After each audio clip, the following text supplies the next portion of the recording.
Already more than 50,000 talented musicians from across the country competed at the 27th annual Colgate Country Showdown. And Orlando native Johnny Bulford took the title of Best New Act in the country music scene. Wow, well, Johnny joins us now to tell us about his experience, how it has changed his music career. Good morning, Johnny. Good morning. Hey, we heard from you earlier in the show. Yep. You sound fantastic. And by the way, I noticed earlier when you were on the TV, you smiled. Smile for us. See, you have a gorgeous smile. You got good teeth, because you have to have good teeth to win the Colgate Music Showdown, don't you? I think that's a rule. Yes, it's a priority. You have to, in the entry form. In the entry form, no snaggletooth people. You have to. So you looked the part and you sounded great. Tell us what that was like to beat out so many people right there in Knoxville, Tennessee. People. I think the coolest thing was, we went to nationals, and once we knew we were going to nationals, it wasn't, whether or not you were going to win. It was the fact that you got to play at the Ryman Auditorium, which is just a mecca. I mean, it's the holy land as far as music and country music goes. And I think that was the coolest part, getting to play there and meet LeAnn Rimes and all that stuff. So. Yeah, well, is it ever overwhelming? I mean, you're compared to Vince Gill, Garth Brooks, even James Taylor. So is it hard to sink that in, and who would you compare yourself to? Well, when you're compared to those three people, that's a lot of expectations to live up to.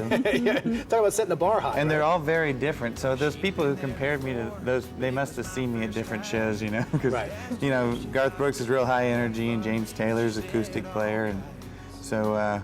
Yeah, I wonder how I got compared to those three. There's a lot of places to just fall in there. Talk about the song When I Make It, because this, I think, has an interesting relevance to what happened in the Colgate competition. Yeah, actually, in the song When I Make It, it's kind of a little bit of a...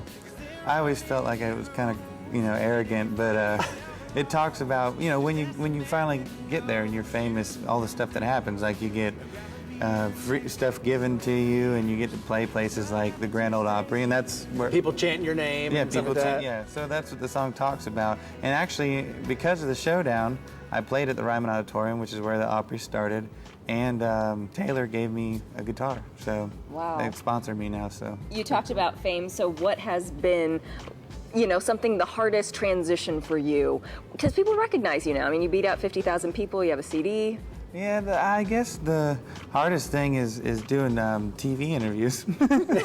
You're doing a great job, Johnny. Don't worry about it. The toughest thing, but no, I mean it's nothing much changed. It's still, it's cool. Country's kind of cool. Everybody's real relaxed. I go up to Nashville, and everybody's not. Everybody's great. It's definitely the most laid back of the music genres. A final question too. I noticed the blue bandana. You're not the first country star to come out of the crypts, are you? That's not the case. I'm right about that, right?